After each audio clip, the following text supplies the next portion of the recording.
I'm going to be covering the masculine and feminine worksheet developed by Dr. Robert Glover, author of No More Mr. Nice Guy. When I first saw this sheet, it was a little confusing at first, but as Dr. Glover explained it to me, it was like a light bulb went off, and I just started developing some clarity around some of my own behaviors and how they influence my nice guy behaviors and how those behaviors are really working against me in terms of my relationship, both with myself and with other people, and specifically my wife. So I wanted to take a moment and go over this handout with you so that you could get a better explanation of what it entails. So first off, when you think about masculine and feminine, we as individuals are both masculine and feminine. We have a masculine side and we have a feminine side. Oftentimes I will explain this as sort of like you have a right hand and you have a left hand. You know, I am predominantly right-handed. That means I can write with my right hand and do things with my right hand that I can't do with my left hand. My left hand works pretty well, but they're just it's a little more limited, you know, and I struggle if I'm just using my left hand. And if you think about how your right hand and left hand work together, what's really good is when you've got both hands working together in tandem. And so similarly, when you've got the masculine and feminine side of yourself and in your relationship working together at a higher level, that's when you have unity, harmony, and you're just able to get along a lot better. So on this quadrant, it's divided into 4 quadrants: the higher self, lower self, the masculine, and the feminine. So let's talk about the higher consciousness. The higher consciousnness is when we are coming from a place of love and abundance. That's when we've had enough food to eat, when we've slept well, when we've got enough exercise. You know, we're mindful. We're coming from a place of gratitude, love, and abundance, and things are just going generally well. You'll see that the higher state allows the masculine and the feminine to have a fluidity between the two states, and the result of that is there is a creativity that happens here in this unity of the higher the higher masculine and feminine. So when we think in terms of masculine, the masculine penetrates. You know, if you take like a nut and a screw, there's a masculine and a feminine part, and there's a penetration that happens. And so the masculine penetrates, it does too. Higher masculine is action-orientated, powerful, disciplined, focused. It's validated by action, internally validated. It's a provider, protector. He's a leader. He's an ascertainer. In other words, he goes out and he gets what's necessary to fix problems and do all these other things. He seeks mastery and freedom. He's a problem-solving machine, and consistency is everything. Under the higher feminine is done too. She seeks connection. She's receptive. She's open and inviting. She's validated by connection externally. She magnifies and reflects, nurtures and nests. She's forgiving and flowing. She senses. She's a security-seeking creature, and for her, trust is everything. Now, the lower quadrant is when we are in our unconscious state, in the state of fear. And this is generally what I would call sort of your fight or flight, or what I would call your lower self. When we're in our lower self, we're generally triggered. We're not thinking clearly. Oftentimes it's brought on when we are hungry, tired, angry, or lonely.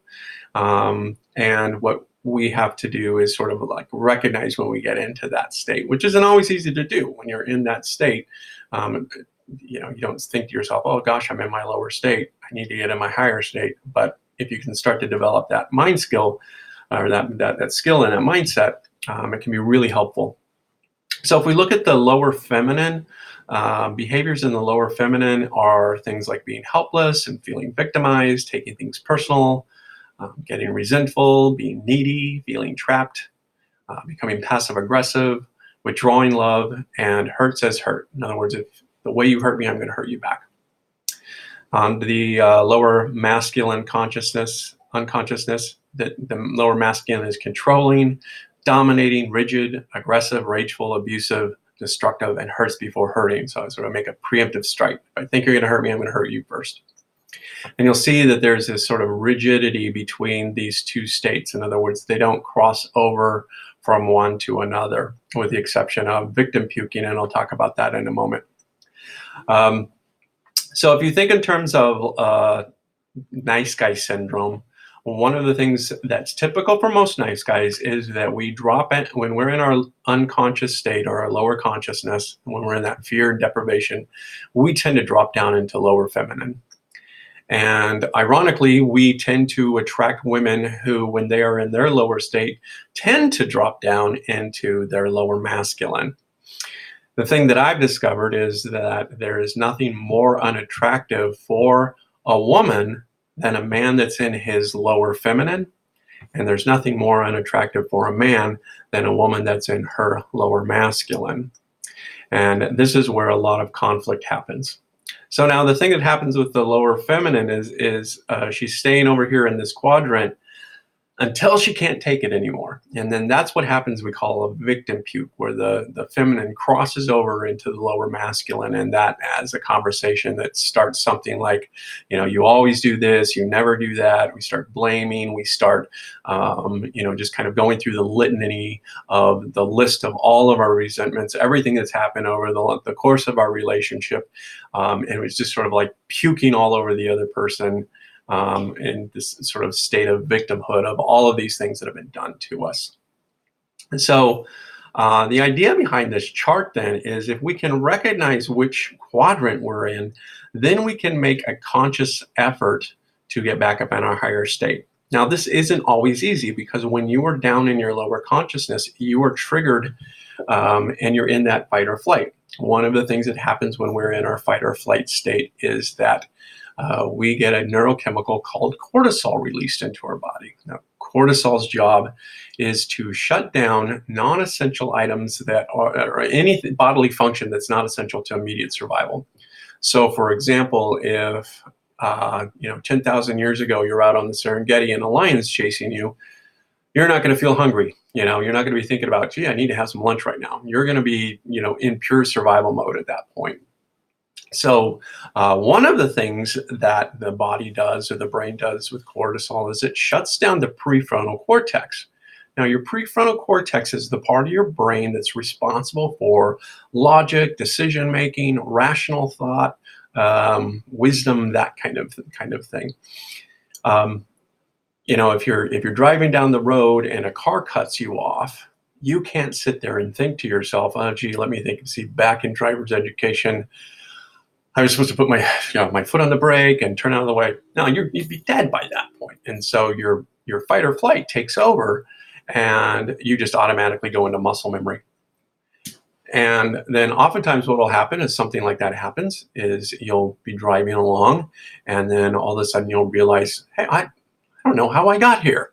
And that's, again, because that prefrontal cortex of your brain is sort of shut down, and the result is that you weren't thinking clearly in your higher state. So what we have to do, in order to get back up into our higher state, is we actually have to give ourselves some time to metabolize out the neurochemicals that have put us into the lower state. Now, cortisol has a half-life of 20 minutes. Now, what that means is, when you get a dose of cortisol, it diminishes by half in 20 minutes, and then another half in 20 minutes, and another half in 20 minutes. So if you can give yourself about 20 minutes, 20 to 40 minutes, generally speaking, you'll kind of get out of that fight or flight state. Now, the exception is if I start ruminating and I start thinking about all of the things that my partner's done, my brain continues to just shoot out cortisol and keep me in that lower state. So, nice guys, one of the skills that we didn't develop early on in our childhood was learning to self-soothe. And so this is where the skill set of mindfulness, of breathing, of taking a moment and just getting focused on what's going on in your body. What do I feel? Where do I feel it at? I'm upset. I feel tension in my chest. I feel, the tension in my shoulders. And I start to just kind of get clarity and get really clear on what's going on in my body. I start breathing deeper. That's one of the things that the fight or flight will do, is it'll make your breathing go shallower. So when we stop and we consciously start breathing deeper, it sort of alerts the brain that everything is okay. And we start to work out that cortisol and those neurochemicals, and then we're able to get back up into these higher quadrants. So that's why I say when couples get into conflict, it's actually a really good thing to take a break. When you find yourself down into that lower state, to take a 20-minute break, go clear your head, do some breathing exercises, and then come back. Oftentimes when we're in that conflict, we're in that fight or flight state. Like it's like, we were going to figure this out and we're going to get through it. But the reality is that when you're in that lower conscious state, you really have a hard time coming up with any kind of really good solutions. And so rather than, we're not abandoning this, we're not going to never resolve this conflict, but what we are going to do is we're going to take a break and we're going to go back and we're going to get out of that lower state, and we're going to self-soothe so that we can come back and we can start to have a conversation that's done from the higher state of consciousness, where we are able to be creative and fluid and problem solving and be able to find solutions and find our way out of the problem. So when you look at this chart, ask yourself the question: when you drop down into your lower state, which quadrant do you typically drop down into? And when you're there, recognize that in my lower state, I am unattractive to my partner. But when I'm in my higher state, when I'm predominantly masculine and feminine, and I'm flowing back between those two things, there is nothing more attractive to a man, or excuse me, to a man than his woman who is in her higher feminine, who also is able to access her higher masculine. And there's nothing more attractive to a woman than a man that's in his higher masculine who's also flowing in his feminine. And so that's the general idea between the higher and lower self and the masculine and feminine consciousness. I hope you'd enjoyed this little video. Please feel free to make a comment below, and look forward to speaking to you again real soon. Thanks.